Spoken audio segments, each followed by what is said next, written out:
Good morning, Scotland. Good morning, social media land. I hope you are well. It is Monday, the 20th of January, 2025. The sound of the flower of Scotland stirs something deep within every Scot. It is something that turns us all into nationalists for the length of the song, or perhaps a wee bit longer, like the time it takes to play a football or rugby match. But it is more than just a song. It's a reminder of who we are, a connection to a shared past and a reflection of the nation we continue to fight for. It calls to mind not just the battles fought long ago, but the enduring spirit of resilience and pride that unites us today. As we listen, we must remind ourselves what we are truly fighting for. The answer lies not in the fleeting nature of politics, but the enduring idea of Scotland, its people, its culture, and its potential. Scotland is more than the sum of political disagreements. It's a land that has always found strength in what unites us. From the unmistakable amber of its whisky to the warmth of traditional foods and recipes shared across generations, from the poetry of Robert Burns that speaks to the soul of every Scot, to the grandeur of the Highlands and the rugged beauty of our coast. These are elements that make Scotland unique. They transcend party lines and ideologies. They remind us that regardless of our differences, there is something profoundly Scottish that binds us all together. This shared identity is the foundation of a nation which we strive to protect and build upon. Yet this identity has been tested under the strain of decisions made far from our cities, towns and villages. Scots have faced the same struggles, regardless of whether they support the Union or they are fighting for independence from the Union. The soaring cost of living crisis has tightened its grip on households, while energy prices weigh heavily on our families already burdened by other financial pressures. These challenges have roots that trace back to decisions made by unionist parties in Westminster. We see it in the inequities that Scotland endures, how the south of England pays less for energy that may well have been generated in Scotland, and how Scotland pays the greatest transmission fees for the energy we actually produce, which gets cheaper the further south you go.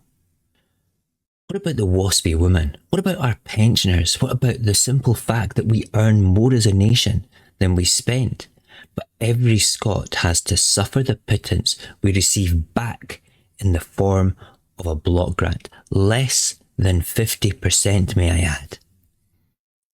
These are not just economic facts. These are daily realities for Scots who are left asking, why is this our burden?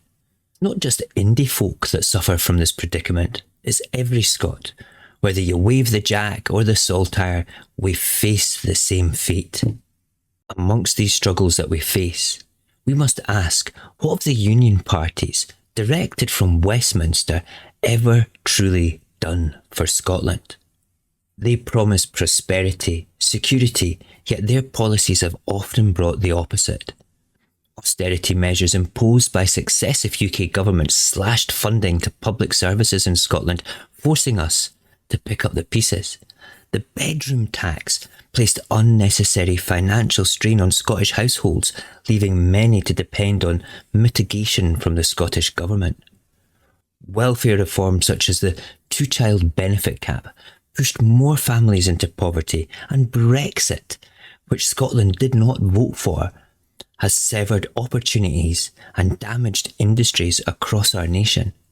Did Scottish Unionists not suffer this too? Of course they did.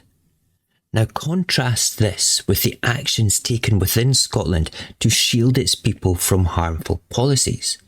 Measures like discretionary housing payment to fully mitigate the bedroom tax, the Scottish child payment which has lifted thousands of families out of poverty, and continued opposition to austerity policies all show what can be achieved when decisions prioritise the needs of Scots rather than the interests of the Union. Did Unionist Scots not also benefit from these and even more positive policies put in place by a Scottish government that does not answer to the political call of its masters in Westminster? Now imagine if these actions were not limited to mitigating damage, but instead focused entirely on building a stronger, fairer nation. Imagine a Holyrood composed of representatives who take their lead from Scotland rather than from Westminster. Representatives who, regardless of party affiliation, prioritise Scotland's best interests. Ask yourself, can you honestly say that the parties of Westminster are doing a good job for Scotland? Do you feel a natural connection to them? Or do they feel remote, detached, disinterested in the challenges we face here?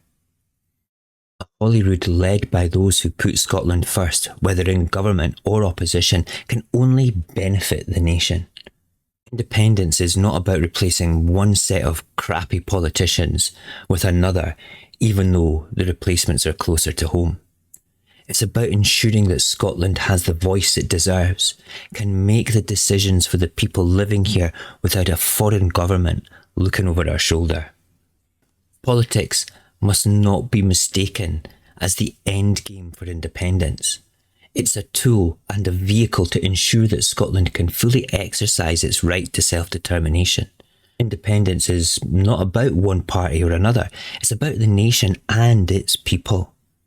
And part of that journey to independence is creating a Holyrood that represents all of Scotland's independence movement, that shows the world that Scotland is not only ready to govern itself, but capable of doing so effectively. It sends a message to Scots that their voice matters, and it challenges those who have grown disillusioned to believe in the nation's potential once again. Scotland deserves representation that reflects its culture, identity and struggles, not representation for those that would strip away our wealth and culture. It deserves a government and an opposition that take their lead from the people who live here, not from parties headquartered hundreds of miles away. The question is simple. Do you want to strengthen Scotland's voice, or will you allow the status quo to continue? Do you want decisions made for Scotland, or decisions imposed upon it? This is not about political affiliations or party loyalty. It's about Scotland. It's about the pride we feel when we hear the flower of Scotland, the connection we share through our culture and our struggles, and the future we owe to the next generation. This is about more than independence or politics. This is about Scotland's collective future, and it is time that we all voted for Scotland. I was at Believe in Scotland's Creating Scotland's event in Glasgow on Saturday, and it was brilliant. It was the first time I've taken my wife to any independence event. She's never really had the opportunity to come along since we were married. She's really not a political animal. She is a good, strong woman, a great mother, a loving wife, a hard worker. She's highly educated. She speaks 3 languages, and she has a bachelor's and a master's degree. She's great, and I love her to pieces. But what got me was when she was sitting there watching and listening to Scottish tales of culture and language, and with Gordon MacIntyre Kemp doing his little introductions to things. The one thing that resonated with her the most was when Gordon MacIntyre Kemp turned around and said, independence is not about replacing one set of politicians with another. And she looked at me and she was like, I totally get that. All politicians are dicks. And I went, yeah, I know, we've talked about that many times. But she then understood that independence is really not about the politics, that politics is the vehicle that we use to demonstrate our right of self-determination. It's the legal cross in a box that says we want our independence. It's the plebiscite that we use at any legal ballot box event to express that we want independence. What comes after is about language, culture, food and drink, importing, exporting. And yet, you know what? Politics has to manage a chunk of that, but it's there already. What's the point in all this anyway? The point being is, okay, that all these things, all the good things and all the bad things, are what unites Scotland. It's what makes us Scottish. And whether you wave the jack or the saltire, you're still Scottish. And you can't escape from that. That you will like Robert Burns, that you will like the Flower of Scotland when it's sung by the Tartan Army, that you're a nationalist for the duration of a football match. It's a beautiful thing. But we need to move that on. And how do we move that on? Well, the simplest way is to vote for Scotland. And that's what this week's videos are about. We're going to look at different aspects of that, whether it be the cultural ones that we've just mentioned just now, and we talked about at the start of this video, and maybe a little bit more about the political ones, about the grassroots movement and what they can do. And then on Thursday, we'll talk about the mechanisms to vote for Scotland. I think this is really important, and at the videos that I've done this year, I think this is going to be the most interesting one so far for me.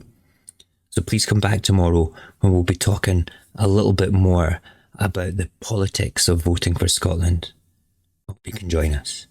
Take care and have a great Monday.